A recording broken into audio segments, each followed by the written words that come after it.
Nah, baik, hari ini kita sampai kepada nabi kecil, yaitu kita bahas tentang Yunus ya. Ini satu kisah yang saya kira kita semua sudah sangat familiar ya. Ini satu kisah yang sangat familiar dan mungkin nggak usah maksudnya sudah hafal ya. Kira-kira kisahnya seperti apa semua detailnya, karena ini adalah sebuah narasi yang sangat mudah diingat dan juga merupakan satu kisah yang sudah, kalau kita menjadi orang percaya sejak dari sekolah minggu, ini merupakan salah satu kisah yang sering diceritakan ya di dalam kelas-kelas sekolah minggu. Nah, tapi kita sekarang mau melihat hari ini secara khusus kita akan belajar dari kitab Yunus ya. Ada orang yang melihat bahwa kitab Yunus ini seperti sebuah mitos. Ini sebenarnya tidak terjadi di dalam sesungguhnya ya, ini hanya mitos saja. Kenapa? Masa ada orang bisa ditelan dalam masuk dalam perut ikan terus bisa hidup, kan gitu ya. Jadi beberapa teolog liberal ya yang berusaha untuk boleh mengerti firman Tuhan menurut akal saja gitu ya. Pendekatannya hanya mutlak akal saja. Kalau bisa diterima dengan akal ya diterima, kalau tidak bisa diterima dengan akal ditolak. Sehingga mereka merasa bahwa the book of Jonah, atau maksudnya ini kitab Yunus ini moral story. Ya, bagaimana Bapak Ibu berpendapat ya? Apakah ini moral story? Ya, tentu berdasarkan iman kita ya terhadap scripture ya. Salah satu doktrin Alkitab yang paling penting yang sering saya sampaikan itu bahwa Alkitab adalah firman Tuhan. Kalau firman Tuhan berarti bukan mitos ya. Juga bukan moral story. Kalau kita kebenaran di dalam iman Kristen hanya berhenti di moral story, berarti ini hanya bicara soal hal-hal yang bersifat ya secara moral saja dan ada kaitannya dengan spiritual ya, dengan relasi kita dengan Tuhan. Sebenarnya moral itu lebih ke arah relasi kita dengan sesama ya. Jadi bagaimana itu dianggap penting, dan bahkan moral itu bisa membawa atau menentukan kehidupan kita dan keselamatan kita. Nah, ini bahaya kalau kita berhenti di moral story atau di moral saja. Nah, oleh sebab itu di dalam iman Kristen, baiklah kita bersama-sama boleh belajar bahwa segala sesuatu kita tidak boleh berhenti cuman puas sampai di moral. Ya. Motivasi dalam berbagai macam kebudayaan, mereka berusaha untuk menghadirkan moral yang sangat baik sekali. Ya, budaya Timur ya, itu moralnya dijunjung tinggi dan dengan banyak cara mereka boleh menjunjung tinggi moral itu. Nah, sebenarnya kekristenan bukan berarti kalau Kristenan berarti kurang bermoral, bukan. Harus melampaui lebih tinggi karena kita tidak berhenti di moral, tapi kita harus sampai di spiritual. Ya, ini menjadi hal yang penting. Jadi dengan demikian saya menyimpulkan di awal bahwa buku daripada ini Yunus, kitab Yunus ini bukan mitos, tetapi ini adalah firman Tuhan yang Tuhan inspirasikan melalui kisah yang terjadi di dalam kehidupan Yunus. Ya, memang kalau kita membaca dari kitab Yunus, kita tidak menemukan bahwa dikatakan penulisnya adalah Yunus dan sebagainya. Mungkin barangkali ada beberapa yang mendekati melihat bahwa penulisnya mungkin ada orang lain yang tidak tahu siapa, tetapi kisahnya itu nyata. Jadi ini mungkin kisah dari Yunus yang menceritakan itu, dan kemudian itu ditulis mungkin oleh jadi ada penulisnya begitu ya. Kalau di dalam Perjanjian Baru kita lihat bahwa ada yang menuliskan misalnya ya, ada yang menulis orang yang sebagai kayak sekretarisnya begitu. Ya, tapi ini lepas dari semua kita percaya bahwa ini adalah kisah atau true story dari Yunus ya. Nah, baik. Hari ini kita akan bersama-sama belajar. Jadi mulai saat ini ya dan seterusnya, saya rindu kita mulai tidak hanya satu arah, tapi saya akan membagi dua. Jadi nanti saya memberikan waktu ya kepada Bapak Ibu sekalian, kita belajar bersama karena seharusnya kan Bible class. Berarti kita harus ada terlibat di dalam ya. Kemudian kita berusaha untuk coba memikirkan, melihat, dan kemudian kita coba memahami bersama, diskusi ya melalui kelompok-kelompok lalu nanti kita men-sharingkan apa yang kita dapatkan. Ya, setelah itu saya akan lanjutkan ya, sambil kemudian saya menjelaskan dengan apa yang sudah ada. Sehingga bisa terbentuk satu pembelajaran yang dua arah, pembelajaran dua arah. Nah, diharapkan melalui ini Bapak Ibu sekalian kelak ya satu saat ya di keluarga masing-masing bisa menjadi pemimpin-pemimpin ya sebagai imam-imam yang boleh mengajak anak-anak, boleh belajar firman Tuhan, boleh memimpin saat teduh dan seterusnya. Jikalau dimungkinkan ya Bapak Ibu sekalian, ini khususnya sedikit ini di depan sedikit promosi sedikit ya. Ini kita akan mengadakan persekutuan misi ya, 4 seri ke depan rangkaian. Nah ini kita harapkan juga ya, kalau ada kemungkinan kita sudah belajar, kita juga mau rindu dipakai Tuhan. Untuk apa nanti? Diperlengkapi lagi, sehingga bukan hanya belajar, tetapi kita mulai melayani. Ya, selangkah demi selangkah. Bisa enggak? Mungkin tidak. Ya, semua pekerjaan Tuhan itu selalu dimulai dengan kata sepertinya tidak mungkin. Ya, tetapi pada akhirnya ya, itu selalu dan selesai. Kenapa? Karena bukan kita. Ya, karena kita hanya sebagai alat, kita bersandar kepada Tuhan. Nah, baik, kita akan sama-sama mulai. Saya akan sharingkan slide yang saya siapkan. Oke, sebentar ya. Share screen. Share screen. Oke. Sudah keluar ya? Ya, jadi ini judul yang saya berikan ya.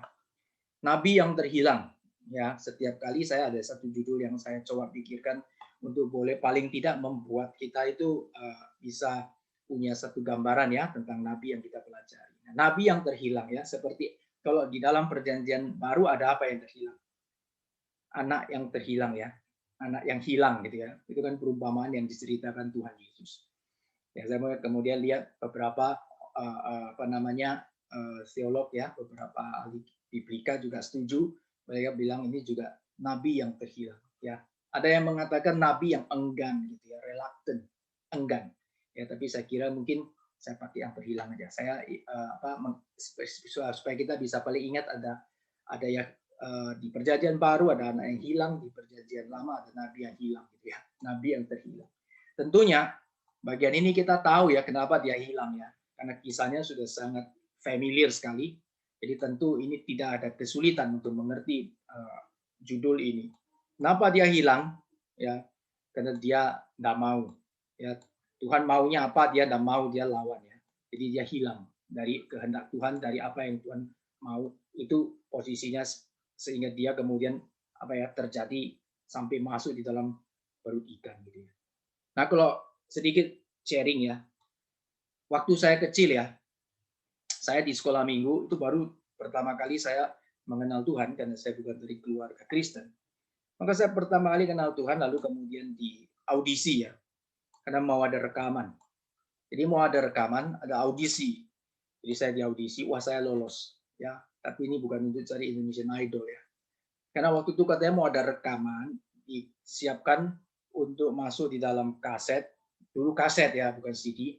Lalu rekaman itu nanti boleh dibagikan menjadi pujian lagu-lagu supaya banyak bisa jadi berkat gitu ya. Nah, jadi dicarikan audisi, saya masuk menjadi salah satu penyanyi cilik ya. Nah, kemudian saya lihat lagu apa yang saya dapat. Wah, saya dapat lagunya Yunus. Ya, judulnya apa? Ku tak mau seperti Yunus. Jadi saya mesti nyanyi lagu itu. Ku tak mau seperti Yunus ditelan ikan besar. Gitu lagunya ya, kira-kira ya. Nah, jadi itu lagunya zaman dulu kaset ya, tapi kayaknya tidak viral ya, sehingga akhirnya mungkin banyak nggak tahu juga. Tapi ya paling tidak itu menjadi memori bagi saya ya. Pernah kita diingatkan bahwa mari kita belajar supaya tidak hilang seperti Yunus dalam arti apa? Tidak taat. Dalam arti kita mau taat kepada perintah Tuhan ya. Kalau meski tidak ngerti, meski kesulitan, tapi kita belajar taat. Ya, oke. Ini kita sekilas tentang judul ya. Nah, selanjutnya kita lihat ya, siapakah Yunus itu? Ya, Yunus itu siapa sih? Nah, ini tadi sudah saya sampaikan beberapa pandangan Yunus dibilang semacam karakter mitos. Ya, apakah benar demikian dan bagaimana Alkitab menjelaskan ya? Mari kita lihat sama-sama di Yunus 1 ayat 1, datanglah firman Tuhan kepada Yunus bin Amitai. Ini ya, jadi saya memaparkan ini firman Tuhan kepada Yunus bin Amitai. Di sini berarti kita bisa tahu satu, cuma ada ini toh, apa keterangan tentang Yunus. Ya, jadi kita cuma bisa lihat bahwa dalam bagian ini dia son of Amitai. Jadi bin Amitai berarti anak Amitai, gitu ya. Bapaknya namanya Amitai, gitu ya. Nah, ini sangat sedikit informasi tentang Yunus ya. Tapi waktu kita lihat di dalam ini ya, dua raja-raja 14 ayat 23 sampai 25, kita boleh dapat tambahan informasi. Gini, dalam tahun ke-15 zaman Amasya bin Yoas, Raja Yehuda. Ini Raja Yehuda ya. Yerobeam anak Yoas, Raja Israel menjadi raja di Samaria. Jadi jangan bingung ya baca begini ya. Lihat aja yang biru ya. Jadi ini membandingkan dua ya. Dua. Jadi waktu di utara, maksudnya Israel rajanya siapa, maka di Yehuda rajanya siapa kira-kira gitu ya. Jadi saya perlu informasinya, yang kita perlu lihat di sini adalah berkaitan dengan siapakah Yunus ini adalah ini ya, Yerobeam anak Yoas, Raja Israel menjadi raja di Samaria. Dan seterusnya ya, ia memerintah 41 tahun lamanya, ia melakukan apa yang jahat gitu ya. Ia ini 25 ya. Ia mengembalikan daerah Israel dari jalan masuk ke Hamat sampai Laut Araba sesuai dengan firman Tuhan Allah Israel yang telah diucapkannya dengan perantaraan hambanya Nabi Yunus bin Amitai dari Gad-Hefer. Nah, ini kita bisa dapat tambahan tentang siapa Yunus ya. Yunus bin Amitai sama ya. Berarti di sini dia ada di dalam pemerintahan ini ya, pas waktu Yerobeam anak Yoas jadi raja di Samaria. Nah, berarti kita mendapatkan keterangan lagi. Berarti Yunus dia ladang pelayanannya di ini Israel ya, kerajaan utara. Nah, lalu kita tahu dia tempat tinggalnya di Gad-Hefer. Ya. Nah, disinilah kita waktu belajar kitab suci, masih Bible class ya, waktu kita coba khusus, jadi lihat, kita berusaha untuk melihat hal-hal seperti ini. Ya, emangnya ada gunanya kita lihat ini namanya siapa, dari mana, tahun apa ini. Ya kita bisa lihat ini paling tidak membantu kita boleh melihat sesuatu yang penting. Kenapa? Karena berarti kita bisa tahu dengan tahu dia melayani di mana, kita tahu dia punya kondisi dalam kerajaan seperti apa, siapa pemimpinnya, bagaimana sikap kerajaannya terhadap Tuhan, dan kemudian apa yang dia lakukan, gitu ya. Nah, kita bisa lihat bersama-sama di sini. Jadi ini bisa membantu kita mempunyai satu pemahaman nanti bisa lebih komprehensif, gitu ya.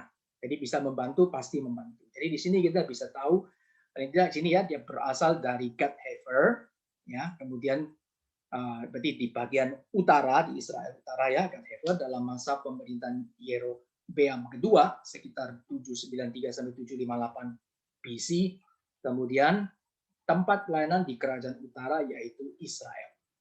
Nah, dengan demikian kita bisa mengerti bahwa ini jelas bukan karakter mitos. Nah, jadi mengetahui hal ini, Alkitab menyediakan kebenaran ini, maka kita tahu Yunus ini tidak mitos. Ya, Yunus ini adalah karakter yang real, yang nyata, yang nabi yang Tuhan panggil dan nabi yang mengutus dan yang dalam tanda kutip hilang ya, yang nakal, jadi yang tidak taat. Nah, dari sini mencoba untuk boleh melihat bagian ini, kita bisa melihat bahwa ini adalah satu penjelasan ya yang memenuhi reason ya. Jadi kebenaran di dalam kitab suci bukan cuma sekedar kadang memang ada hal yang kita tidak bisa dijelaskan secara akal ya, tetapi bukan berarti itu tidak masuk akal. Itu melampaui akal ya. Tetapi ada hal tertentu juga kekristenan, iman Kristen itu kita sungguh-sungguh ya memakai akal budi untuk boleh menyatakan kebenaran Tuhan ya. Karena Tuhan memberikan akal budi. Jadi kita bukan berarti nggak usah pakai akal aja. Jadi semua nggak usah pakai akal, itu salah besar ya. Nah, jadi kita bisa lihat bersama-sama ada hal yang memang Tuhan tidak nyatakan, kita taat bagian itu. Tetapi banyak hal yang Tuhan nyatakan dan itu memenuhi reason ya. Jadi bagian ini kita boleh cari tahu, kita gali dan itu boleh menjadi berkat bagi kita. Ya, jadi ini berkaitan sekilas tentang Yunus ya. Nah, sekarang kita lihat sedikit di sini. Saya siapkan peta, coba saya cari di bagian lama ya. Perhatikan saja yang saya kasih kotak-kotak ini ya. Ini Gatehaver. Jadi ini untuk secara geografis ya, Bapak Ibu sekalian, dikasih Tuhan, supaya kita tahu tempat tinggalnya si Yunus. Jadi dia di utara sini ya. Nah ini bedanya gini, Samaria ini kan ibu kota yang utara, Yerusalem ini ibu kota yang selatan Yehuda, gitu ya. Ini Yehuda, ini Samaria, berarti Yunus memang di sini. Oke ya, Galilea di Gatehaver. Jadi Gatehaver ini nanti di dalam perjanjian baru ini sudah disebut Galilea. Nah, di sini nanti Tuhan Yesus melayani. Ya, nah, jadi dengan melihat gini kita bisa mempunyai gambaran yang jelas ya. Jadi kita lihat konteks tentang sesuatu yang kelihatan sederhana, tetapi itu membantu sekali kita lihat ya. Jadi kita bisa lihat bahwa Yunus ini asalnya itu di sini dan dia ini kan dekat Nazaret Galilea. Nanti di sinilah Tuhan Yesus itu melayani. Ya, sekian lama kemudian ini masa yang akan datang di perjanjian baru. Nah, ini tempatnya Yunus. Oke ya. Nah, jadi kita bisa punya gambaran ini, di bagian ini kita punya gambaran yang jelas. Saya senang sekali memaparkan gambar peta itu supaya apa? Supaya kita bisa punya gambaran yang konkret dan kita waktu lihat ya, kita bisa langsung boleh diberkati. Ya, kita bisa lihat, wah, iya ya, kita boleh lihat Tuhan Yesus waktu itu dia melayani di Galilea dan dia sempat mengutip Yunus. Sehingga kenapa? Karena Yunus asal dari sana. Dan ini kita bisa lihat, berarti ini hal tertentu yang bisa kita melihat bahwa Yunus ini nabi yang Tuhan pakai. Memang sungguh-sungguh Tuhan pakai dia dan Tuhan mengkonfirmasinya. Ya, jadi ini bukan mitos jelas. Baik. Kemudian kita lihat bersama-sama lagi adalah ini ya, berarti ini sekilas untuk supaya kita hanya tahu. Ini sudah berulang kali saya tampilkan supaya kita tahu. Nah, ini zamannya Yerobeam II ya. Jadi Yunus di sini ya, kita sudah bahas Amos dan Hosea. Ya, sebenarnya posisi Yunus ini di sini ya, lebih dulu gitu ya. Secara waktu ya, Yunus, Amos dan Hosea. Oke ya, ini bagian yang Israel dan ini bagian yang Yehuda. Oke, saya tidak terlalu lama di sini. Ya. Nah, kemudian perhatikan yang saya mau lihat ini singgung dulu adalah nanti utara ini akan dibuang ke Asyur 722. Asyur ya ibu kotanya itu Niniwe. Perhatikan ya. Asyur itu ibu kotanya itu Niniwe. Nah, jadi di sini Yunus itu disuruh Tuhan pergi ke Niniwe. Apakah Yunus tahu nanti mereka akan ditaklukkan oleh Asyur? Saya kira waktu itu belum tahu ya. Ya, meskipun dalam kondisi sudah ada profesi ya. Ya, beberapa maksudnya secara Tuhan sudah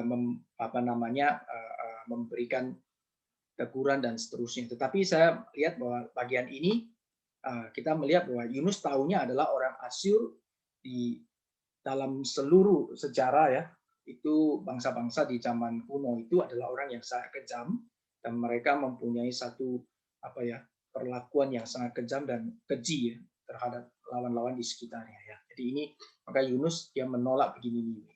Suatu saat nanti bangsa Israel ini akan dibuang ya ke Asyur. Oke, baik, ini sekilas untuk chartnya. Nah, sekarang kita lihat ya. Nah, ini saya ingin kasih lihat dulu. Ini Gatehaver itu di sini. Bu ini kasih Tuhan. Ya. Ini Gatehaver itu di sini. Nah, perhatikan Tuhan itu kasih Yunus perintah pergi ke Niniwe ke sini. Ke sini ya. Nah, tapi lihat ya Yunus kan enggak mau ya. Yunus enggak mau, kita sudah ceritanya. Dia larinya persis loh 180 derajat ke sini dia. Ya, nanti di dalam Alkitab itu pasal pertama kita lihat dia pergi ke ini pinggir laut Zopa supaya naik kapal dia mau pergi ke sini Tarsis ini ya 2000 miles. Jadi dia benar-benar kalau kita lihat dari sisi geografisnya maksudnya gini, Yunus mau lari dari Tuhan. Tuhan suruh dia ke sana, dia pergi sini. Yunus mau sembunyi di hadapan Tuhan. Ya pergi sana, ya lari ke sini, tambah jauh. Tuhan mau ke sana, jadi seakan-akan tidak terkejar. Pokoknya dia lari aja dia. Pokoknya larinya sesuai dengan sini. Nah, coba kita bayangkan dari sisi kita sekarang lihat peta ya. Kita kan di atas nih, kita lihat ini. Nah, coba bayangkan kalau saudara lihat posisi gini, terus ya diutus ke sini, lari ke sini, saudara bisa lihat gini. Ini kan sebenarnya kalau kita lihat, tahu nggak semua, bisa nggak sembunyi? Kan sebenarnya nggak bisa sembunyi ya. Mata Tuhan lihat semua, Ini kita coba lihat dari sisi kita gitu ya. Ini kan sesuatu yang sebenarnya bukan cuma unik ya. Saya kadang-kadang agak senyum-senyum juga, ada lucu, ada humornya gitu ya. Melalui kitab Yunus ini ada humor banyak. Jadi saya merasa dalam bagian ini Tuhan waktu lihat Yunus gini, mungkin Tuhan senyum ya. Tuhan senyum lihat, ini nabiku ini ya, dia nakal ini ya. Ini dia lari ke bawah ya. Disuruh ke atas dia lari ke bawah gitu ya terus. Tapi dibiarin ya. Kenapa nggak dicegah di sini ya? Tuh lihat sini nggak dicegah di sini, tapi dia lari aja ke bawah terus, dibiarin aja terus aja. Jadi dibiarin tambah jauh. Kira-kira kalau daerahnya sekian jauh ya dibiarin. Ini makin jauh, makin jauh sampai di sini. Kenapa masih belum? Dibiarin aja. Jadi Yunus itu tenang, santai dia. Ya sudah sekian jauh. Secara manusia kita akan merasa jarak makin jauh aman. Kita sudah, wah ini sudah jauh, udah gak mungkin. Sudah jauh banget. Saya kembali lagi, saya punya alasan makin kuat, nggak bisa, ya nggak bisa. Oke. Nah jadi ini posisinya di sini dia jalan terus makin jauh ke sini, lalu dia tenang ya, kemudian dia naik kapal pergi Tarsis. Maka kita lihat dia bisa tidur karena dia rasa dia sudah tenang, sudah melarikan diri dari hadapan Tuhan. Ya, saat ini sangat membantu ya menurut saya untuk kita melihat situasinya Yunus ya. Sangat lucu juga sih ya, tapi kita melihat juga sebenarnya hidup kita kadangkala kita seperti Yunus, betul enggak? Sometimes itu kita juga mau lari dari Tuhan. Sometimes itu kita juga mau sembunyi dari Tuhan. Kita pikir, ya saya nggak beranilah melawan Tuhan, daripada saya saya tak diem aja. Saya nggak beranilah kalau bilang bagaimana ya, melayani Tuhan ya pasti harus, tapi lebih baik udah aku tak diem aja wis, aku tak pelan-pelan mungkin, pokoknya aku ya nggak buat yang aneh-aneh, aku ya nggak melawan Tuhan, aku hidup baik-baik saja. Tapi pokoknya nek mau melayani Tuhan, enggak deh. Tuhan panggil saya melayani, no. Nah, sometimes ya, saya ajak kita untuk boleh merenung bagian ini. Kadang-kadang kita seperti Yunus, kita pingin lari, kita pingin sembunyi. Kita rasa di sana kita aman, ketika kita mungkin tidak mengerjakan apa yang Tuhan ingin kita kerjakan. Itu kan panggilan, Bapak Ibu yang dikasih Tuhan. Setiap kita itu Tuhan kasih ya desain khusus ya, unik panggilan khusus. Kita bisa tahu kok, ya, oh Tuhan ingin saya melayani, Tuhan panggil saya, relakah, maukah? Tuhan selalu saya melihat kitab suci ya. Tuhan ajar kita untuk menanyakan kau relakah, kau maukah? Ya, maka saya setuju sekali kalau di dalam kebaktian KKR gitu kalau saya pimpin, saya juga tanya, relakah, maukah? Sebenarnya ini bukan menunjukkan bahwa kita yang menentukan untuk menerima anugerah Tuhan, bukan.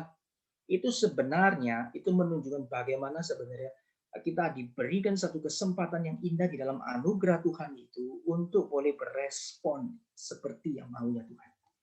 Sebab pada akhirnya, kalau Tuhan berkehendak apa, ya pasti jadi, Bapak Ibu yang dikasih Tuhan. Nah, ini kita bisa belajar nanti dari kitab Yunus yang story ini, yang kisahnya cukup unik ya. Itu kita bisa lihat kedaulatan Allah yang begitu kuat, bagaimana kegagalan manusia yang tak bisa meniadakan rencana Tuhan gitu ya. Semua jadi. Ya, tapi dalam bagian ini Tuhan kasih kita ini apa ya? Ruang. Ruang untuk apa? Tuhan selalu kasih kita ruang. Tuhan ingin ya kita belajar. Untuk apa? Untuk belajar rela, untuk belajar taat. Maka saya sangat suka ya, sebenarnya saya sangat suka kata jadi seorang yang saya kagum ya, itu berkata bahwa paksakan dirimu untuk rela dan relakan dirimu untuk dipaksa. Untuk apa? Mengasihi Tuhan dan melayani Tuhan. Loh kok dipaksa? Karena kita secara manusia itu natur dosa itu lebih kuat ya. Kita lebih gampang itu cinta diri. Oleh sebab itu mesti paksa diri. Nah, dalam bagian ini sebenarnya itu sebuah ungkapan ya yang sangat realistis, yang sangat benar ya. Jadi artinya gini, pada saat kita tidak mau ya, ada banyak kita paksa. Saya capek, saya belajar Tuhan kasih saya kekuatan, saya belajar untuk tetap melayani. Sendiri, semua mungkin tidak ada yang menemani. Tuhan, saya tahu mesti kerja, saya tetap jalan. Ya, ada susah dan sebagainya, kita belajar seperti itu. Ya, dan ketika mungkin hal itu boleh terjadi dalam hidup kita, ini bisa menjadi satu hal yang membuat kita ini ya mengingat Yunus ini ya, Yunus. Oke, ini berkaitan dengan bagian ini ya. Jadi ini menunjukkan kepada kita direction. Sebenarnya posisi ini kalau kita melihat ini ya digambarkan di sini, kita bisa melihat ini loh sebenarnya salah satu konteks itu kita kalau bilang manusia yang belum bertobat itu ya Tuhan mau kita jalannya ke arah sini, ini kita jalannya ke sini aja terus, ke sini aja terus, ke sini aja terus. Jadi bayangkan ya Bapak Ibu sekalian, repentance dalam arti conversion yang sejati, yang pertama ya conversion, maksudnya dalam arti dua-dua lah. Itu sebenarnya selalu ya kalau conversion kan artinya benar-benar dari tidak percaya kepada Tuhan, dari melawan Tuhan menjadi percaya Tuhan, itu terjadi sekali. Tapi kalau repentance kan lebih ke arah pertobatan yang kehendak diri dan kehendak Tuhan, ya kehendak diri dan kehendak Tuhan. Jadi kita sudah menjadi anak Tuhan diselamatkan, tetap kita bisa ada kehendak diri. Nah, kehendak diri dan kehendak Tuhan itu juga berlawanan seperti ini, 180 derajat. Ya, nah, jadi kita bisa melihat begini, kalau kita bisa melihat dalam bagian ini, Yunus berarti dia tidak repentance, dia belum repentance. Kenapa? Karena dia melawan kehendak Allah. Kehendak Allah mau dia ke sana, sini. Nah, jadi dalam hidup kita pun demikian, Bapak Ibu sekalian. Ya, saya pun demikian. Tuhan ingin saya ke sana, tapi kalau saya ke sini, berarti saya tidak repentance. Ya, makin jauh Tuhan biarkan, jangan kita tenang ya. Makin jauh kita dibiarkan ini, seharusnya ini ada masa waktu kita untuk balik. Ya, jangan sampai tunggu waktu Tuhan yang suruh balik. Kalau Tuhan yang sudah suruh balik, ada harga ya, ada disiplin, ada rotan, dipukul Tuhan, balik. Ya, nah ini satu gambaran yang indah. Dari ini saya boleh diberkati dan saya membagikan kepada Bapak Ibu sekalian dikasih Tuhan. Ini indah sekali. Ya, memaparkan begini. Saya kira Yunus kita sudah tahu banyak tentang kisahnya. Nanti kita diskusi lebih banyak. Tapi saya mau tahu penting ini, saya kasih gambaran. Jadi Bapak Ibu bisa lihat dan tahu, capture ya, bagaimana Allah kita adalah Allah yang sangat-sangat berkuasa dan berdaulat penuh atas seluruh hidup kita. Ya, apa yang Dia mau, kita belajar taat di dalam kondisi yang kita dengar. Ya, baik. Nah sekarang lihat ya, ternyata ini si Yunus bukan sampai di sini ya. Saya paparkan bagian ini supaya kita tahu. Dia melarikan dirinya itu sudah sampai di Jopa ya. Ini di sini ya, naik kapal. Lihat jauh sekali loh. Ya, ini lari diri ini tujuannya mau kemana? Mau ke sini. Ini Tarsis di sini. Ini jauh banget nih beli tiket ini. Ini sangat jauh dari posisi yang mau ke sini loh. Jauh sekali, melarikan jauh dari sini, dia mau sembunyi di sini ya. Tapi dia nggak pernah sampai di sini, Bapak Ibu sekalian. Kita juga sering gitu ya. Ini dia nggak pernah sampai di sini, ya. Nggak pernah dia. Dia di tengah-tengah sini sudah. Nah, Tuhan bilang ini waktunya ya. Kamu nggak sadar ya. Sekarang Tuhan pukul ya. Baru Tuhan kasih sadar dia di sini ya. Dengan cara Tuhan sendiri. Tuhan kasih pada dia di sini. Kita tahu ceritanya ya. Nah, nanti di dalam sini kita bisa lihat ya. Ini kadang-kadang kita juga begini ya. Kita punya perjalanan, kita punya keinginan itu sampai di sini. Tapi Tuhan cegah sehingga kita tidak sampai juga ke sini. Ini anugerah loh Bapak Ibu yang dikasih Tuhan. Kalau kita punya satu keinginan dan kemudian keinginan kita tidak jadi, Tuhan stop, ini anugerah loh. Saya ada banyak mimpi, Bapak Ibu sekalian. Saya juga pernah punya mimpi. Saya ingin ke Tarsis sini ya. Saya punya mimpi, tapi Tuhan cegah di sini. Ya, saya belajar dari sini itu anugerah. Karena kenapa? Kalau Tuhan cegah berarti ini bukan maunya Tuhan yang di sini, Tarsis ini. Tuhan mau yang lain, meskipun di sini ada cost, ya, ada harga yang mesti kita konsekuensi sebagai tindak ketidaktaatan kita, Tuhan disiplin kita. Ya, tetapi bersyukur karena pada akhirnya kita boleh kembali ya ke dalam kehendak Tuhan. Ya, kehendak Tuhan. Nah, perhatikan ya. Saya ini dalam pemikiran saya ya. Yunus lari jauh dari sini, dia pikir Tuhan sudah tidak bisa kembalikan dia ke sini, kan jauh, dia punya banyak alasan.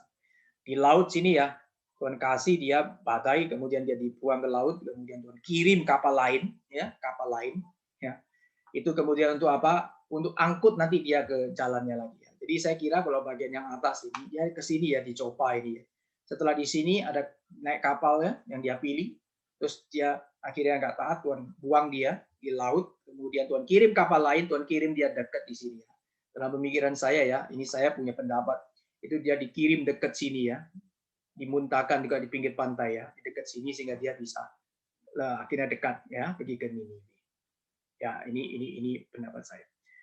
Ya, kira-kira ini berkaitan dengan apa namanya gambaran tentang Yunus secara keseluruhan. Nah, ini yang saya mau jelaskan sampai di sini, yang ingin saya sampaikan kepada Bapak Ibu yang dikasihi Tuhan. Nah, tentunya bagian berikutnya ini kita tahu kenapa Yunus tak mau pergi ya.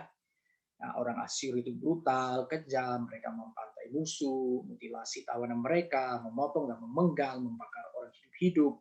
ya bentuk penyiksaan macam-macam ya, bahkan ibu hamil dan sebagainya. Aduh, itu sangat kejam ya.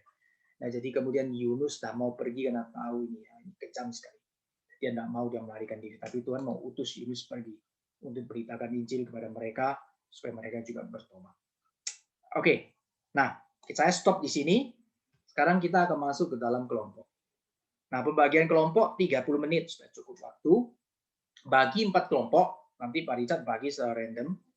Masing-masing dapat 1 pasal ya. Jadi Yunus ada 4 saja. Jadi 4 kelompok masing-masing 1 pasal. Ya, diskusikan ini. Karakter penting apa yang dimunculkan pada pasal yang Bapak Ibu Saudara bahas itu. Karakternya ya. 2. Menurut kelompok Bapak Ibu sekalian ya, itu hal unik apa yang ditemukan di dalam pasal tersebut? Yang unik menurut kelompok Anda unik ya. Ini unik bukan ya. Lalu coba ya summarize-kan pesan penting apa yang ingin disampaikan melalui pasal tersebut, dan saya minta kelompok Anda memberikan refleksi singkat ya. Terserah, mungkin bisa diwakili 1-2 orang. Nah, kalau tidak semua meningkat waktu, ada yang mau sharing, ada yang mungkin bisa dicatat. Kalau mau semua juga nggak apa-apa, poin-poinnya.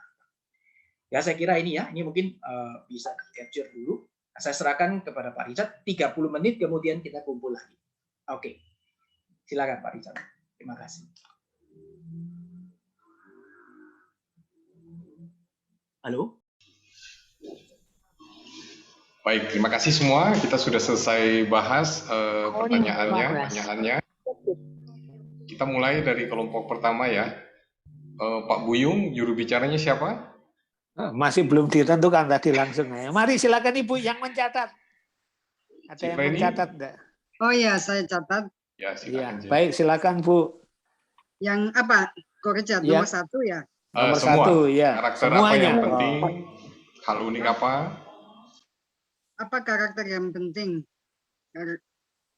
Karakter Yunus mengingkari panggilan Tuhan, melarikan diri dan bersembunyi, takut bertemu dengan Tuhan.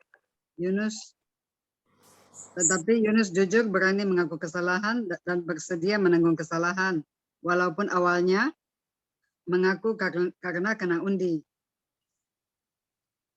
Mungkin nomor 1 itu ya. Ya.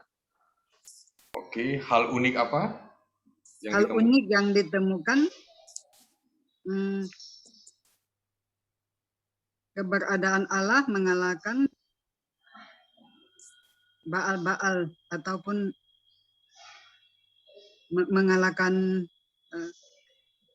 ala-ala orang-orang yang itu yang di ala-ala yang lainnya.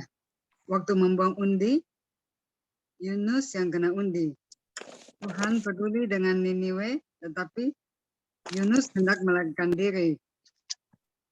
Terus Tuhan memelihara Yunus 3 hari 3 malam di perut ikan. Tuhan masih memberi kesempatan hidup kepada Yunus untuk melakukan misinya. Mungkin itu nomor 2 ya. Iya. Oke, pesan penting. Hal yang penting, kita tidak bisa sembunyi dari hadapan Tuhan. Rencana Tuhan pasti tergenapi meskipun apapun alasan kita.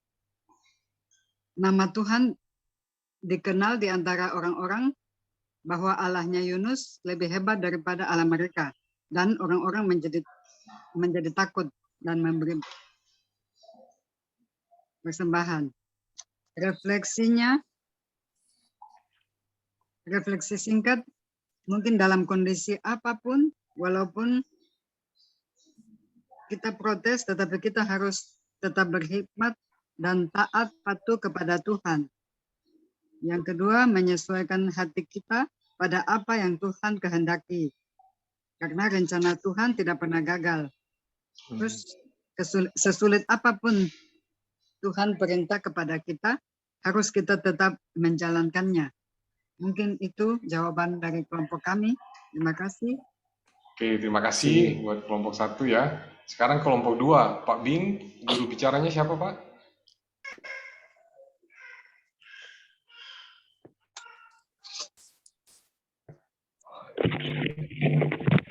Pak malam Bin. Semua, ya malam-malam. Okay. Apa karakter penting yang dimunculkan? Karena kita tadi ini hanya bahas Yunus pasal 1 saja. Jadi mungkin yang paling krusial dari Yusuf ini keras hati. Orangnya sangat keras hati. Dan juga dia punya nasionalisme yang tinggi sekali.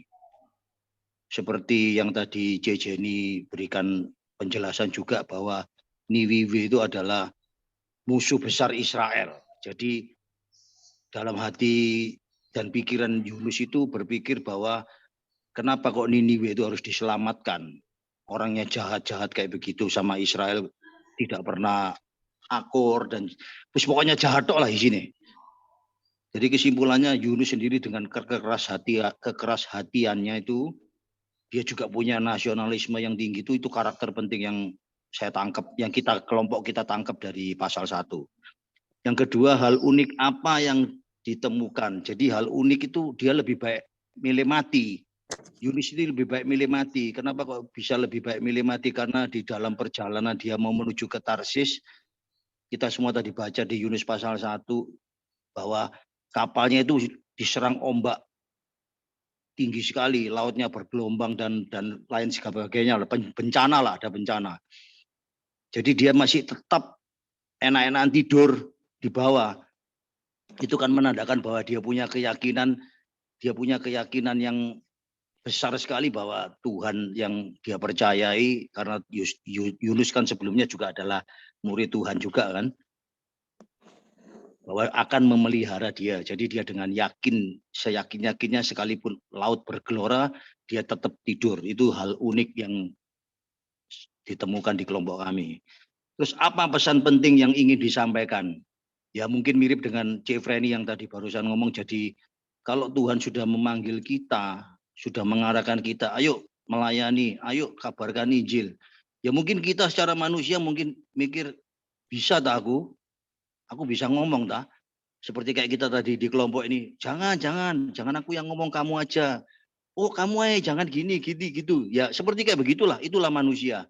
Jadi pesan pentingnya apa? Ya sekalipun belepotan, ya harus dicoba. Kita pun juga tidak ada manusia yang ikut di persekutuan ini pun juga tidak ada yang sempurna, semua pasti masih proses belajar. Itu ketiga. Yang keempat, refleksi singkat. Mungkin kita manusia secara badani, karena kita masih kedagingan, kita ini sangat sulit mau mengampuni orang yang mungkin menjahati sama kita, yang punya pikiran jahat atau mungkin punya pikiran ya mencelakai kita lah. Kesimpulannya kayak gitu. Tapi kalau Tuhan memang benar-benar mau merubah musuh kita tersebut dengan cara Tuhan yang heran, yang kita juga nggak tahu seperti apa, harusnya kita juga sebagai manusia, sekalipun dia pernah jadi musuh kita, pernah menyakiti kita, kita harus bersuka cita. Sama seperti ayat di Alkitab kan ngomong, surga akan bersorak-sorai kalau ada satu orang saja yang berdosa bertobat. Gitu Chat, thank you. Oke, terima kasih. Kelompok 3, Pak Edison, juru bicaranya siapa Pak?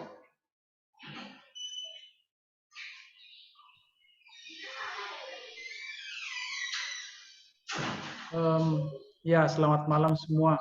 Pak Richard, kami mungkin tidak tahu apakah kami salah atau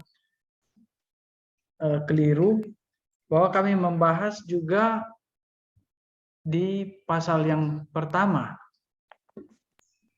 Oh iya, pasal pertama memang Pak. Pasal pertama ya, oke baik. Iya, betul. Jadi tadi hal karakter yang muncul di pasal pertama itu hasil diskusi kami, Pak Joni, Ibu Seli, dan Ibu Endang. Yang pertama yaitu bahwa ada muncul karakter tidak taat dari seorang Yunus. Dia tidak taat ketika Tuhan meminta dia ke Niniwe.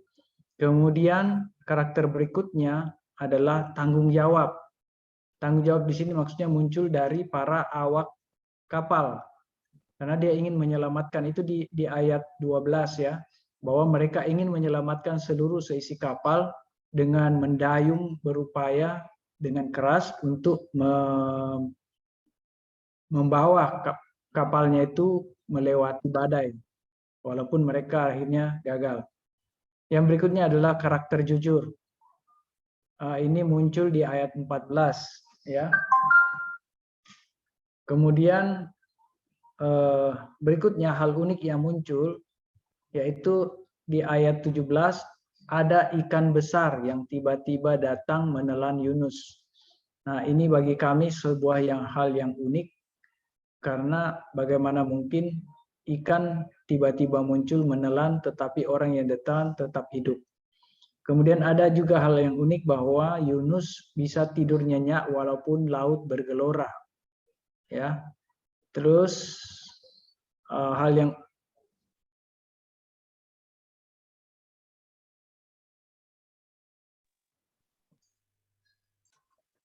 maaf, laptop saya agak tadi bisa dengar suara saya ya? Bisa Pak, oke. Dengar. Lowbat. Jadi hal yang unik berikutnya adalah bahwa laut bergelora. Ya, laut bergelora itu sesuatu yang unik. Ketika Yunusnya dibuang, lautnya langsung reda. Ini yang kami anggap sebagai sesuatu hal yang unik. Kemudian pesan penting. Pesan penting yang pertama adalah ketaatan. Jadi dari peristiwa di pasal 1 ini diminta kita untuk satu hal, yaitu ketaatan kita. Ketika Tuhan menyuruh, ya taat saja. Memang sulit, tapi ini pesan pentingnya, taat.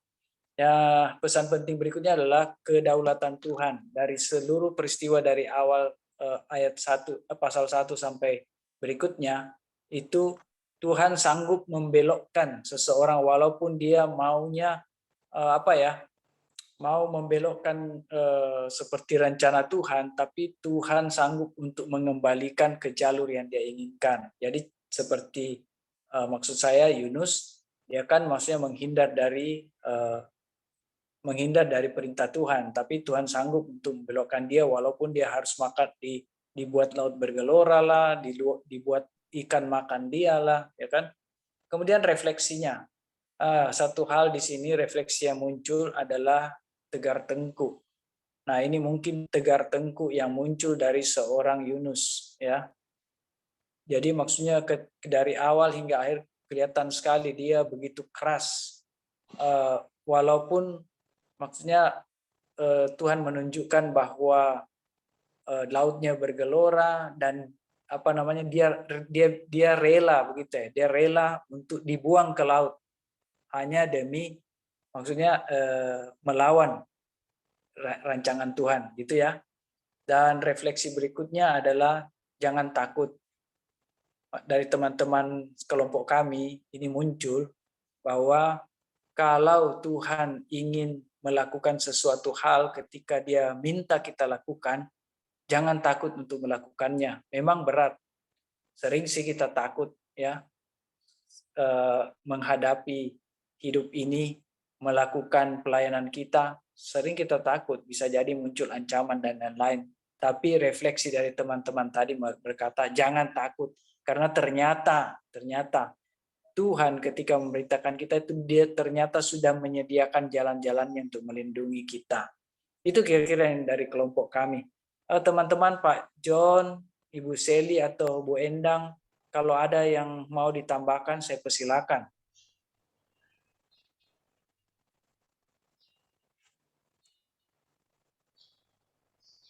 Enggak ada, Pak. Ya. Cukup itu aja. Ada yang mau ditambahkan? Oke. Enggak, cukup. Cukup ya. Kita lanjut ke kelompok 4. Ya, Bu Yani, juru bicaranya siapa? Ya, saya kelompok 4. Karakter yang dimunculkan ya kalau di kelompok kita yaitu 1, keras kepala. 2, tipe pembangkang, tidak taat. Yang 3, menunjukkan orang yang tidak atau kurang percaya. Yang kedua, hal unik yang kita temukan yaitu pada saat membuang undi bisa tepat yang kena itu Yunus. Yang kemudian hal unik lainnya yaitu Yunus pada saat dimasuk ke perut ikan itu kok bisa tahan hidup di dalam perut ikan itu selama 3 hari. Kemudian yang ketiga kok ya cukup gitu loh, Yunus itu dimakan sama ikan. Ikannya itu sebesar apa gitu. Itu unik bagi kami. Kemudian yang ketiga, pesan pentingnya itu kita jangan melawan kehendak Tuhan. Kita harus percaya pada penyertaan Tuhan. Dan selanjutnya Tuhan itu sanggup membuat mujizat. Itu pesan pentingnya. Yang keempat, refleksi singkatnya, kita tidak boleh menjadi anak Tuhan yang keras kepala atau membangkang ya. Walaupun harus pikul salib. Contohnya kalau menginjili ya, kita itu nggak boleh pilih-pilih. Kalau di sini kan dikatakan Yunus nggak mau disuruh ke Niniwe karena kan orang-orangnya menakutkan gitu ya, sangat tidak percaya kepada Tuhan. Nah, tapi kalau Tuhan mau, ya kita harus taat ya. Harus taat, harus percaya, terus melakukan kehendak Tuhan. Karena apa? Kita harus yakin Tuhan itu pasti menyertai. Itu refleksi singkatnya. Oke, sudah cukup Pak Richard. Ya, terima kasih. Wah, luar biasa ya, saya waktu 30 menit tapi masukannya sangat kaya ya, sangat saling melengkapi saling ini. Wah, terima kasih ya. Saya kembali kepada Pak Rusli.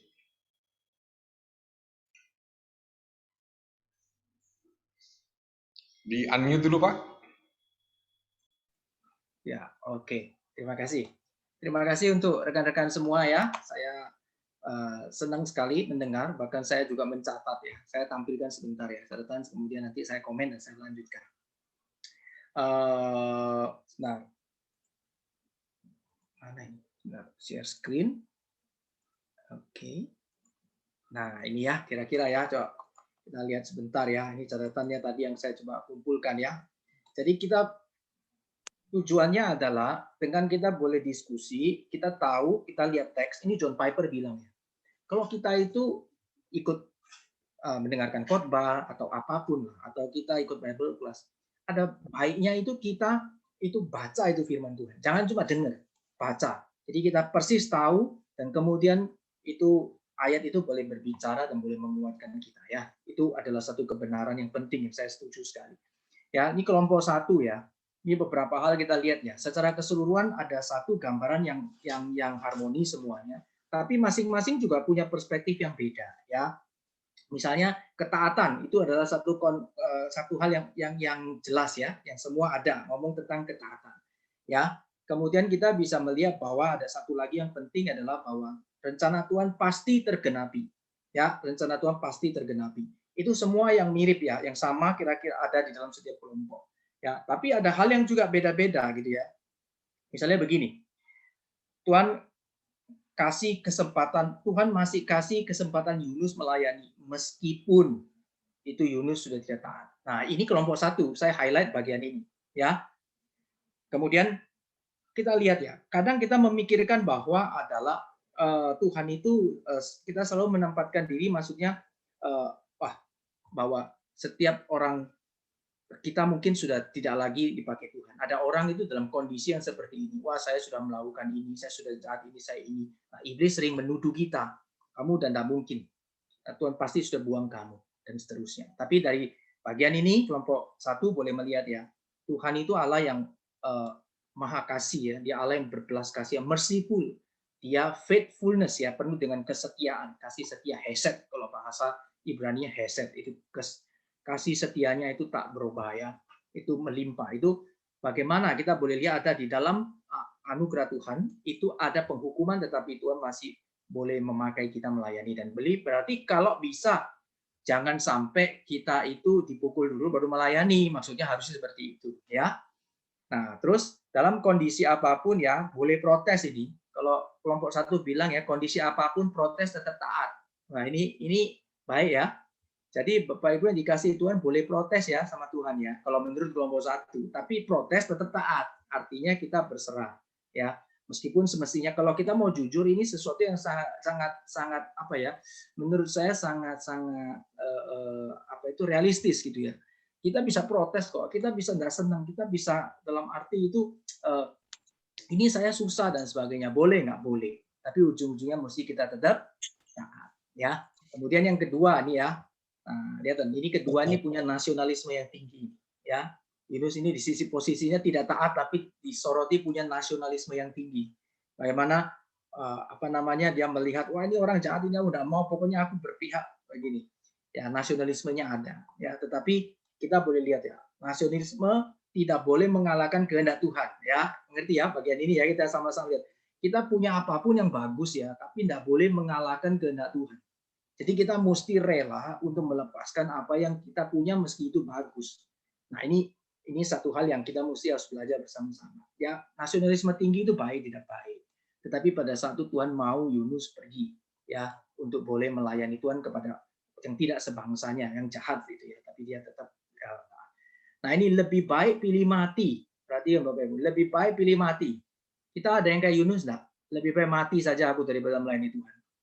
Ya, kok disuruh melayani Tuhan enggak wis, kalau saya dipaksa lebih baik mati. Si Yunus nih pilih ini loh, makanya dia bisa tidurnya itu tegar tengkuknya luar biasa ya. Nanti kelompok berapa tadi itu ada bilang ya, itu poin yang baik ya. Ini lebih baik mati saja. Ya. Nah, ini hal yang bagus yang saya mau highlight ini gini. Meskipun belepotan, ya harus dicoba.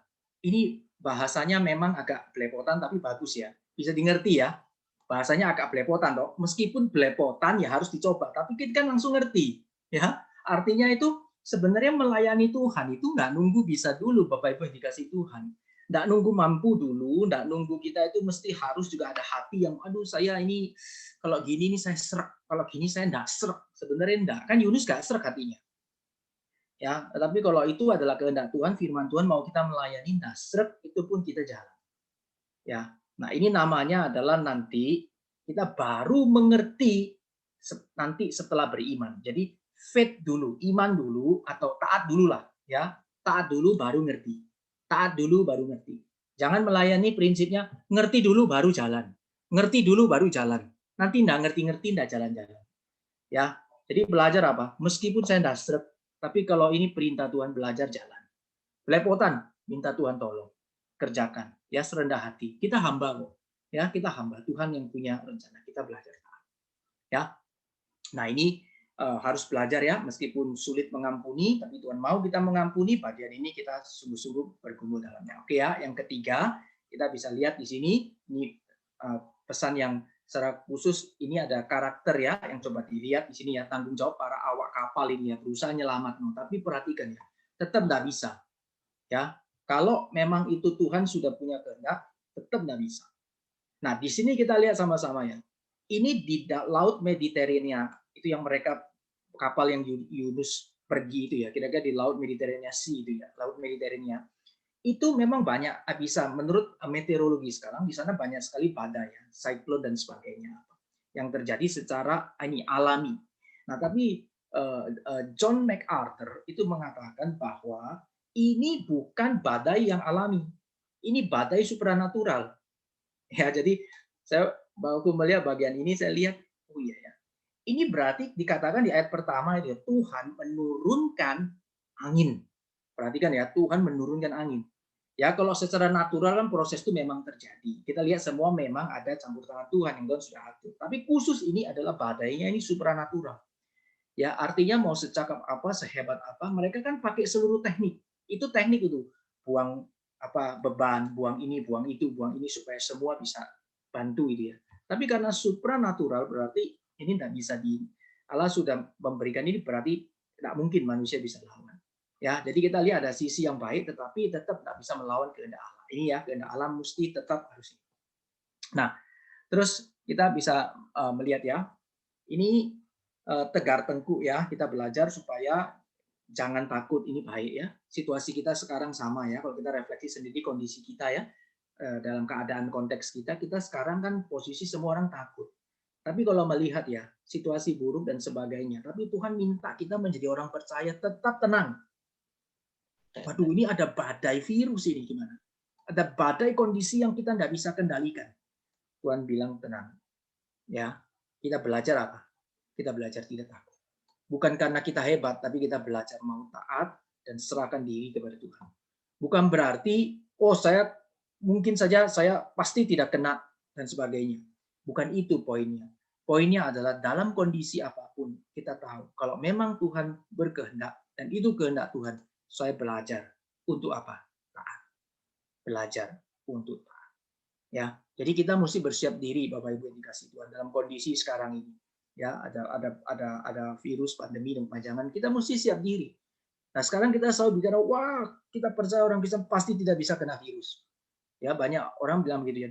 Dalam nama Tuhan Yesus kita tengking virusnya pergi. Kita tenangkan badainya langsung virus pergi. Itu bukan pengajaran kitab suci. Iman ada. Yang benar itu apa? Yang benar adalah Tuhan berdaulat penuh. Ya, Tuhan kasih seluruh kehendaknya, rencananya. Kita belajar taat. Ya, kita mempersiapkan diri sampai semana yang Tuhan mau. Ya, meskipun sulit dan susah, kita bersiap diri.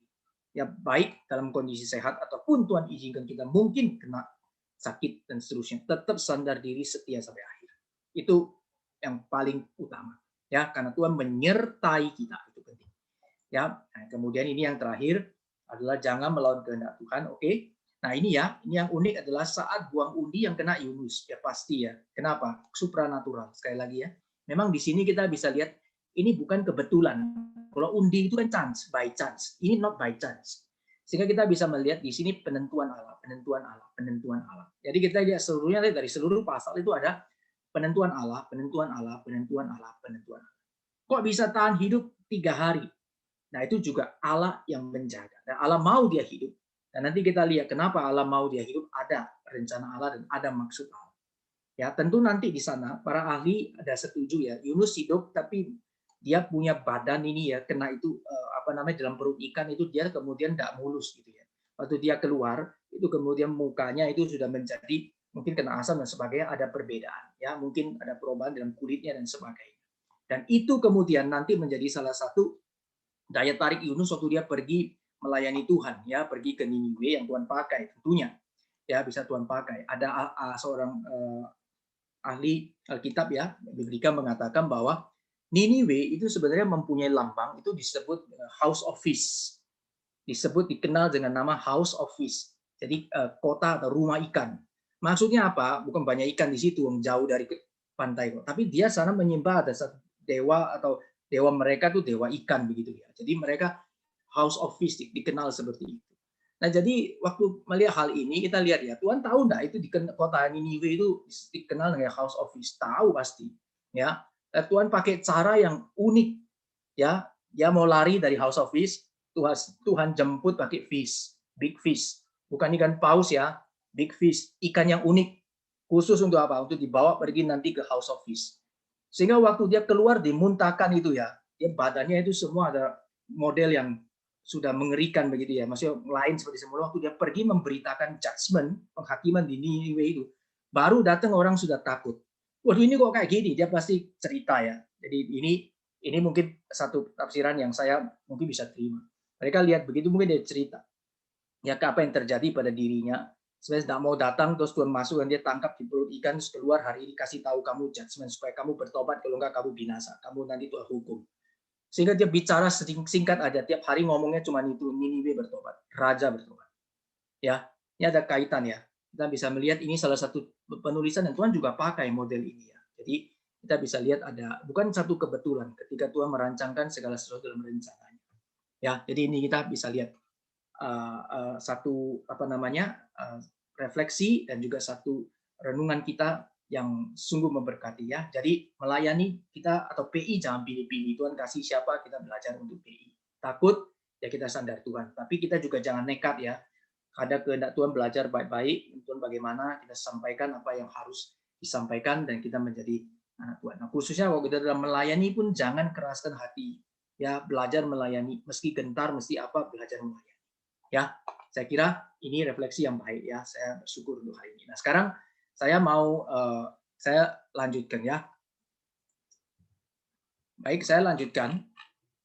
Ini bagian ini saya mau lanjutkan ini ya, sekilas ya. Ini secara keseluruhan saya mau bagikan ini kepada Bapak Ibu sekalian sebagai satu kesimpulan secara total. Ya. Yang pertama ya, kita lihat ya, ini adalah Yunus 1 sampai 2. Mari kita lihat ya, Yunus 1 dan 2 ini sudah dibagi menjadi, saya susun demikian ya. Ini struktur ya, yang memudahkan kita boleh melihat pesan. Ya, secara narasi itu dirangkai menjadi struktur ya. Jadi ini menjadi structure gitu, struktur yang memudahkan kita lihat ya. Ya ini ya, A sama A aksen pasangannya. Ini gaya penulisan yang tersembunyi di dalam narasi itu. Jadi A itu Tuhan perintahkan, ini dari pasal 1 sampai 2 ya, perhatikan ya. Tuhan perintahkan Yunus pergi Niniwe. Itu yang pasal yang pertama bagian awal, dan yang akhirnya 2:1 sampai yang bagian terakhir itu Tuhan perintahkan ikan besar menelan Yunus. Jadi ini paralelnya kira-kira ya. Tuhan perintahkan Yunus pergi Niniwe. Niniwe itu house of fish. Ya, tapi tidak taat toh pergi, ya Tuhan jemput. Perintahkan ikan besar telan Yunus. Ya, ada motif ini ya, yang ada seperti permainan motif house of fish sama ikan ini ya, fish di sini. Oke, kemudian yang berikutnya adalah Yunus lebih pilih melarikan diri daripada takut Tuhan. Lebih baik saya pilih lari ya. Bagian bawahnya itu ya, awak kapal itu takut Tuhan. Nah, awak kapal ini bukan umat Tuhan. Yunus ini adalah nabi Tuhan. Pilih lari daripada takut Tuhan. Sedangkan awak kapal itu di sana ditemukan pada akhirnya mereka itu takut Tuhan dengan kegentaran yang besar.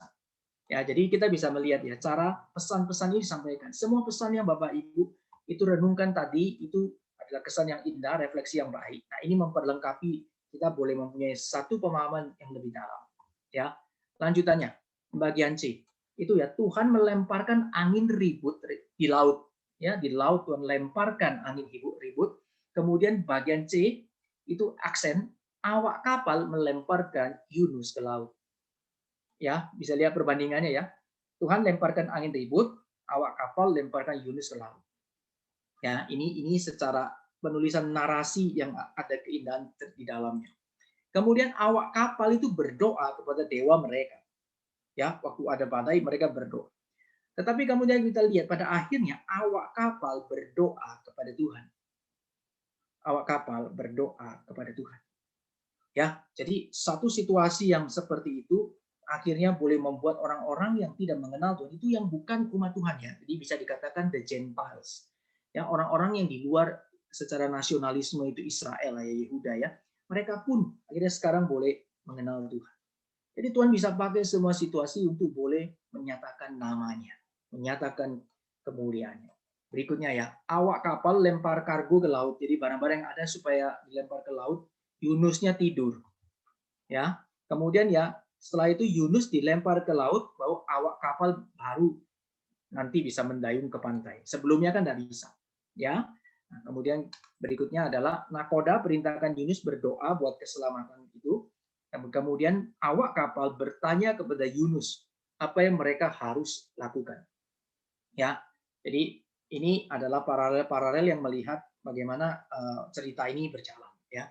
Kemudian berikutnya adalah Yunus ketahuan dalam undian. Kalau dia yang menyebabkan malapetaka.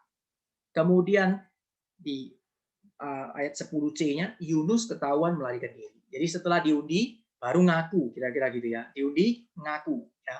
Nah, ini keindahan di dalam strukturnya. Kemudian awak kapal bertanya, siapakah kamu? Ini question ya. Kemudian juga di bawahnya lagi, awak kapal juga tanya, apa yang telah kamu lakukan? Nah, ini Yusuf ini cerita. Nah, dengan cerita ini nih Yunus sebenarnya sedang apa? Ini akhirnya di dalam cara yang Yunus melarikan diri sama Tuhan, Yunus tetap mengabarkan tentang kebesaran nama Tuhan. Jadi Tuhan punya cara yang ajaib. Yunus tidak mau cerita kepada orang yang tidak sebangsanya. Dia pergi lari pun Tuhan pakai dia sebagai alat untuk menceritakan tentang kebesaran nama Tuhan dan siapa Tuhan. Dan akhirnya memimpin apa Bapak Ibu? Awak kapal takut akan Tuhan. Ya, juga termasuk Yunus ya. Akhirnya kan ya, dia bisa lihat saya ini seorang Yahudi, saya adalah Ibrani, saya ini yang takut akan Tuhan.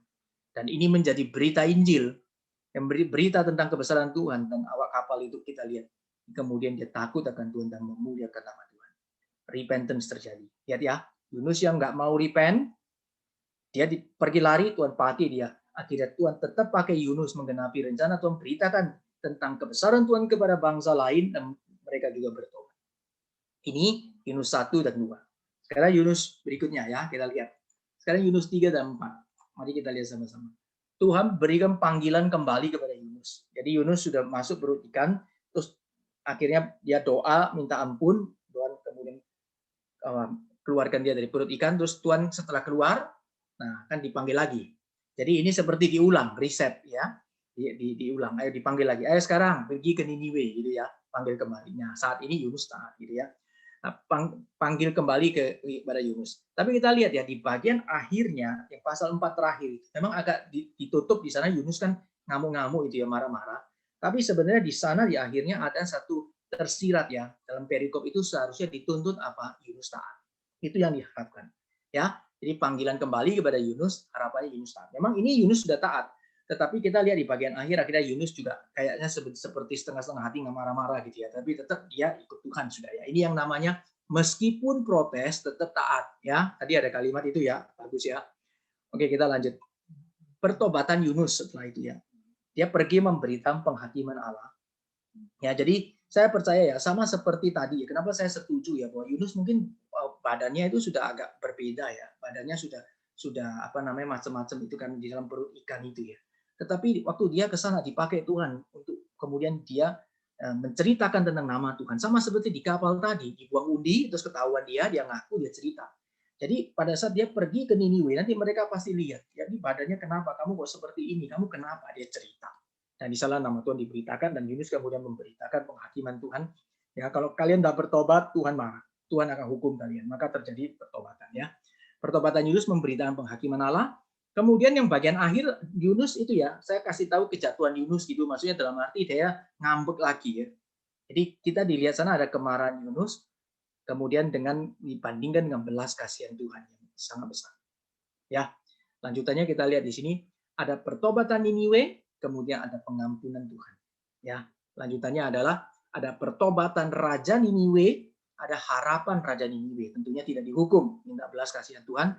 Dan kita nanti lihat keputusan raja secara total, kemudian bangsa yang bukan umat Tuhan itu, the Gentiles itu berbalik dari kejahatan, artinya bertobat. Ya, di kapal Yunus itu melarikan diri pergi ke Tarsus dan dipakai Tuhan mempertobatkan orang the Gentiles dia ya. Dan pada saat selesai dia mau taat, rencana Tuhan pergi Niniwe. Kemudian akhirnya juga Tuhan pakai Yunus ya, boleh membawa satu pertobatan ya. Supaya Niniwe juga boleh akhirnya bertobat. Nah ini ya, ini secara keseluruhan struktur yang kita bisa belajar dari kitab Yunus yang saya coba paparkan secara garis besar, secara singkat supaya kita boleh melihat dengan baik ya, dan itu bisa membantu kita memahami. Nah jadi kita lihat ya, Yunus, kenapa dia di perut ikan 3 hari misalnya begitu ya, tadi ya saya kasih menjawab pertanyaan itu misalnya. Karena di sini kita bisa lihat ya, Yunus ini itu Tuhan pakai sebagai satu prototipe atau foreshadowing tentang nanti bagaimana Kristus itu akan berada 3 hari di dalam perut bumi ini. Jadi itu memang Tuhan sudah siapkan di dalam perjanjian lama sebelumnya melalui peristiwa Yunus ini. Tuhan tangkap dia masuk ikan 3 hari. Maka pada saat itu di dalam perjanjian baru ketika mereka minta tanda, Tuhan Yesus cuma dikasih tanda Yunus ya dalam 3 hari. Artinya nanti Kristus itu akan menggenapi karya keselamatan ketika dia kemudian menerima murka Allah, dia akan mati, ya turun dalam kerajaan maut itu 3 hari kemudian dia bangkit. Ya, jadi itu tanda yang dinyatakan dan ini memberikan satu foreshadowing tentang ini ya kematian Kristus 3 hari. Nah, kemudian kita juga bisa melihat bagian seluruh kisah Yunus ini menunjukkan kepada kita itu adalah belas kasihan Allah sejak perjanjian lama itu sudah dinyatakan, itu konsisten dalam perjanjian baru. Jadi kalau kita bisa melihat, perjanjian lama itu Allahnya Allah yang murka, Allah yang selalu kemudian menghukum dan sebagainya, tidak ada kasihnya. Tidak. Dari setiap perjanjian lama Allah itu konsisten. Allah adalah Allah yang kudus adanya, dia Allah yang mengasihi dan dia juga Allah yang adil dan suci adanya. Sehingga kita bisa melihat Allah menyatakan belas kasihannya.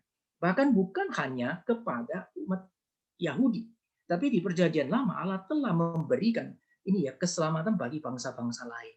Nah, waktu kita belajar sejak dari kitab ini ya, nabi-nabi ya, nabi besar, nabi kecil, kita lihat ya, Tuhan mulai menyatakan bahwa dia adalah Allah atas bangsa-bangsa.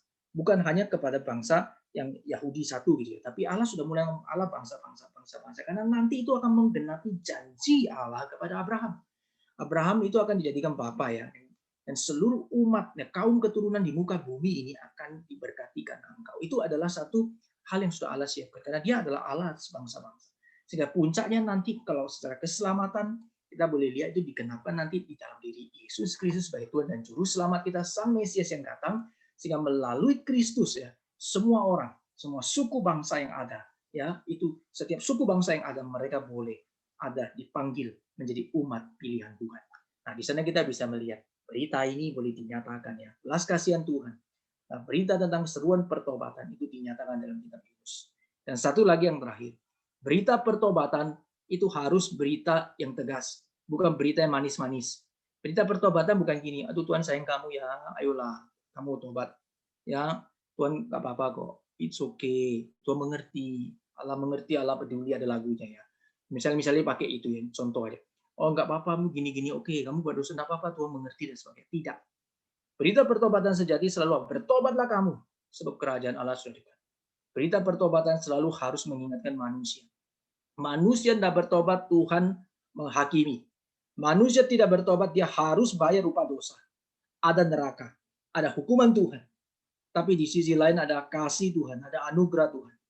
Ya, di sana kita dinyatakan bagaimana cara Tuhan, bagaimana Allah itu boleh menyatakan cinta kasih-Nya. Yesus Kristus datang menjadi juru selamat sehingga kita boleh dipulihkan relasi kita dengan Tuhan melalui ya ini apa korban Kristus di atas kayu salib.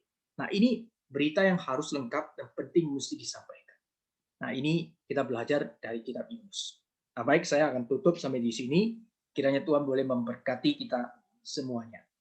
Baik, apakah ada pertanyaan?